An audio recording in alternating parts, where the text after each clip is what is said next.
कर्मचारियों का चौथा जिला सम्मेलन 26 फरवरी 2023 को पीआर गार्डन में हुआ संपन्न। आपको बता दें, आंगनबाड़ी कर्मचारियों का सम्मान बचाओ सम्मेलन के रूप में शानदार ढंग से सफल हुआ। भारी संख्या में आंगनबाड़ी कर्मचारी शामिल हुई। सम्मेलन की शुरुआत महिला संघर्ष और आंगनबाड़ी की मांगों पर रचित गीतों से हुई। सम्मेलन की अध्यक्षता तथा संचालन सरिता ने किया। मुख्य वक्ता आंगनबाड़ी कार्यकर्ता एवं सहायिका वेलफेयर एसोसिएशन की प्रदेश सचिव महासचिव मुरादाबाद से आई शशि बाला ने कहा कि आज बेतहाशा महंगाई में आंगनबाड़ी कर्मचारियों को मिलने वाला मानदेय बहुत कम है। उत्तर प्रदेश की कर्मचारियों को पूरे देश में सबसे कम मानदेय मिल रहा है, जिससे किसी के परिवार की बात तो दूर एक व्यक्ति भी अपना पेट नहीं भर सकता। प्रदेश की योगी सरकार न सिर्फ हमारी सभी जायज मांगों को नजरअंदाज कर रही है, बल्कि दमन पर उतारू है। कोरोना काल में बड़ी संख्या में नया नियम बनाकर 62 वर्ष की आयु पूरी कर चुकी कर्मचारियों को बिना कोई रिटायरमेंट बेनिफिट दिए रिटायर कर दिया, जो घोर अन्याय है। अपने हक और अपने असली सम्मान, सरकारी कर्मचारी का दर्जा, न्यूनतम वेतन 28,000 रुपये प्रति माह वेतन के लिए हमारा संघर्ष जारी रहेगा। उन्होंने कहा कि संघर्ष की शुरुआत फिर मैनपुरी से हो रही है, इसलिए मैं यहाँ की आंगनबाड़ी कर्मचारियों को जिला कमेटी को बधाई देती हूँ। संगठन बिल्कुल जीरो हो गया था। कोरोना जैसी बीमारी में सब जानते हैं कि कितनी भयंकर स्थिति हुई, कैसी महामारी फैली और जो अपने को न देख पाया, न कोई संस्कार कर पाया। ऐसी स्थिति में बिल्कुल संगठन हमारा नीचे चला गया बिल्कुल। लेकिन ऐसी स्थिति के बावजूद भी हम लोगों ने कहीं ऑनलाइन, जरूरत पड़ने पर ऑफलाइन, भले ही 10 लोगों ने इकट्ठा करके प्रदेश भर में कोई कार्यक्रम किए, तो वो लगातार कोरोना काल में भी हमारा संगठन काम करता रहा।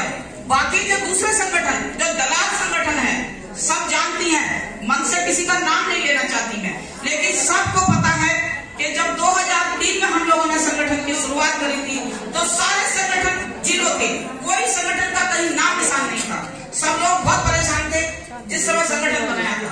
और जैसे ही संगठन हमारा धीरे धीरे आगे बढ़ना शुरू हुआ, तमाम नेता लोग कितना मानदेय है और रिटायरमेंट के बाद कितना पैसा कौन सा राज्य दे रहा, ये सारी चीजें लिखी हुई है। जब बहनें यहाँ जाएंगी तो सब लोग इसे पढ़ के जाएं, अपने मोबाइल में फोटो खींच लें इसका।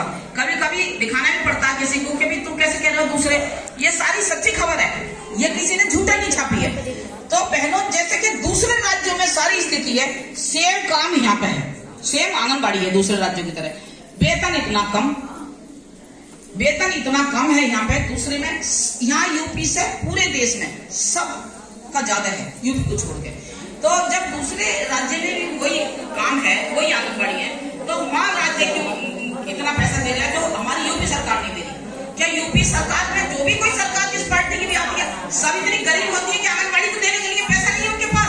बाकी सब लोगों को देने के लिए पैसा है उनके पास, और आंगनबाड़ी के नाम से कह रहे पैसा ही नहीं है। अरे बहुत बड़ा राज्य है, अरे इसके जो टैक्स आ रहे हैं इतने बड़े राज्य के, तो वो कहाँ जा रहे हैं? फोटो खिंचाए, अपनी बात खूब शेयर करी, ये तो बहुत बड़ा होला है। ऐसे कुछ कमी लोग बैठे हुए थे उसमें, और सबसे बात करी उन्होंने, और उन्होंने कहा कि मैं तुम्हारी मांग जरूर रखूंगी। उस समय हम लोगों के पैसे बढ़े, उसके बाद 2008 में भी पैसे बढ़े थे। शायद मुझे लगता है कि 500 से 1000 रुपए उसी टाइप हुए थे, या 1000 थे तो 1500। उन्होंने 500 रुपए तुरंत अगले दिन अखबार में खबर आ गई थी कि 500 रुपए बढ़े। तो इस तरीके से जो भी संघर्ष हुआ, सिर्फ ये मान के चलो कि जो अपनी एकता में जो ताकत है वो कहीं भी नहीं मिल सकती जब हम लोग संगठित रहे। जिलाध्यक्ष सत्ता के मैनपुरी से आज हमारे मैनपुरी में आंगनबाड़ी सम्मान बचाओ कार्यक्रम का जो आगाज हुआ है, हमारी पूरे जिले की कार्यकारिणी का गठन हुआ है। सारे हमारे ब्लॉक अध्यक्ष, जिलाध्यक्ष, पूरी कमेटियां बनी और ये सर्वसहमति से फिर पुनः हमें जिलाध्यक्ष चुना गया और इसका बिगुल बज गया है। और कई जिले यहाँ पे इकट्ठे हुए हैं और उन सबको देखते हुए एक बड़ा कार्यक्रम लखनऊ में लेने के लिए 1 मई मजदूर दिवस को आगाज होगा और ये सब यहाँ पर रणनीति बनाई गई। और आज ये मैनपुरी का उत्तर प्रदेश में एक सफल सम्मेलन रहा। आप सभी का बहुत बहुत आभार और धन्यवाद। फिलहाल के लिए बस इतना ही। देश और दुनिया की तमाम बड़ी खबरों के लिए बने रहिए हमारे साथ और देखते रहिए आप तक टीवी। अगर आपको हमारी खबरें पसंद आई तो चैनल को सब्सक्राइब कीजिए, वीडियो को लाइक कीजिए। हमारे साथ जुड़ने के लिए नीचे स्क्रीन पर दिए गए नंबरों पर कांटेक्ट कीजिए।